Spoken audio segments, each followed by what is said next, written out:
Hi guys, today I'm going to show the integration between QBOA and LodgeIT. So the current integration today is a one-way sync. So when you add a LodgeIT client, it automatically syncs with the QBOA client list within a matter of seconds. In this example, what I'm going to show is how to rectify duplicates. So first I'm going to add a client, and it's going to be A3 cars. Add an email address, choose the plus subscription, and save. So now we have a QBO subscription created for A3 cars. Now this does not sync with LodgeIT. That's why it's best to always set up the client in LodgeIT first. But if this does happen, I'll show you what you have to do in LodgeIT. So in LodgeIT, you'll effectively be doing the same thing. So you go to your dashboard, you'd add a client, add a company, A1 cars, A3 cars, I should say, A3 cars Pty Ltd. I'll enter the email address. Obviously you can put in the phone number or add an address as well. You have to make sure that you click sync client details with accounting system, and then you can choose a signatory, Tom Biscuit, and save. So we can see here we've got A3 cars Pty Ltd.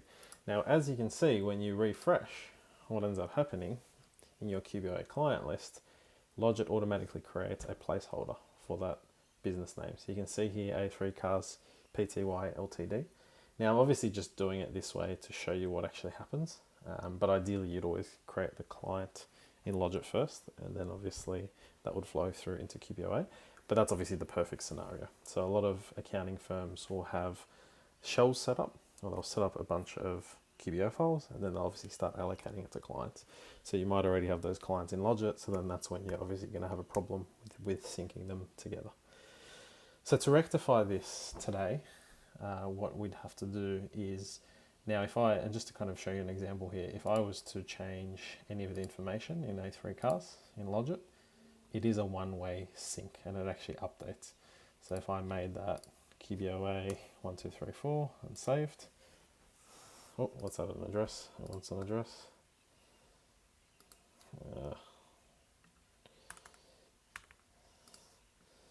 And then save.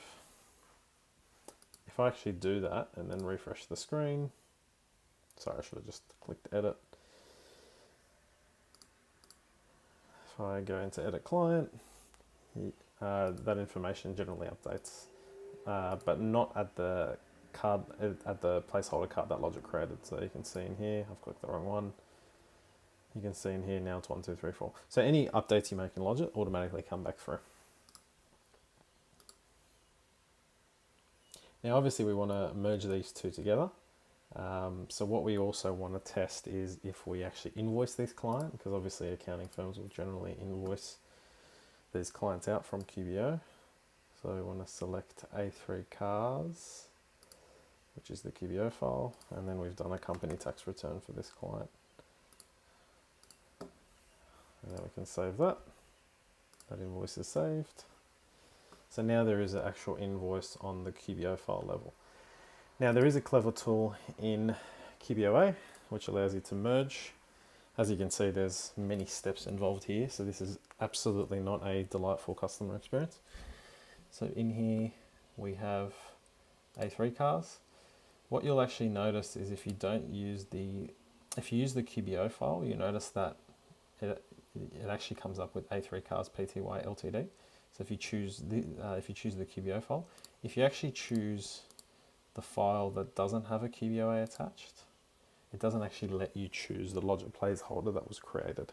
Okay, so you actually have to match it from the QBO file to the LodgeIT file. So you can see here, cars Pty Ltd. You'll notice in QBOA you can't have the same name. That's why it's obviously different. Typically this would be different anyway, because in most cases businesses use the legal or trading name versus something that they might have in QBOA. verify changes, merge client details, and effectively this merges the two contact cards together. So you can see here now that it's under A3 cars. Okay. Now, if I was to also go back into that invoice 37, you can see that that's also under A3 cars. So that is quite handy because it does move across all the invoices and all the payments, essentially all the activity and activity transactions for that customer. But again, this is not really complete yet, because what this actually does is it breaks the link with LodgeiT. So effectively, if I go back into here, because it's only a one-way sync, you now don't have, under A3 cars, it's still PTY LTD. So you'll notice there's still two completely separate names. And in here, if I was to make any changes, they don't actually reflect back into QBO. Okay, QBOA. So it actually breaks the integration. Now, how to fix this is there's another step that you have to do, and you have to go to the settings cogwheel client sync. So think of it as LodgeiT has its own kind of merge duplicate client tool. Wait for that to load. And then we would click the import button up on the top, and then that would import all the customers. Now you can see here we've got A3 cars. LodgeiT obviously tries the best guess at this, but that's actually incorrect for this one. So you have to find A3 cars PTY LTD, because that's what it's noticing in QBO, in the QBOA client list, and this is what it's noticing in LodgeiT. And then you click continue. So this actually fixes the integration again, and then the contacts sync. Now, if I refresh this screen as well, just to see it, you can see that nothing actually changes. So in LodgeiT, they're effectively linked, both at the same level. You can see the only thing that changes now is the actual name, but apart from that, now the contact cards are actually synced. So that's good news. We finally got there after all that time. So you can see if you have an accounting practice with multiple clients, it's really best to just get it set up correctly right from the get-go, and obviously follow the correct process. Otherwise, it can get very, very messy, and it'll take a very long time to join the clients up together. So best practice is always to create the client in LodgeiT first, and then to obviously add the QBO file to the client. That's kind of the ideal state, but that's obviously not always the case.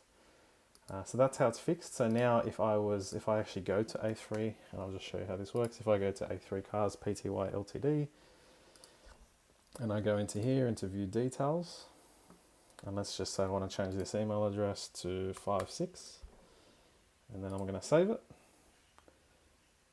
So if I go back into the QBOA client list and then click on edit client, that should now automatically come across. And yes, it did straight away, 56.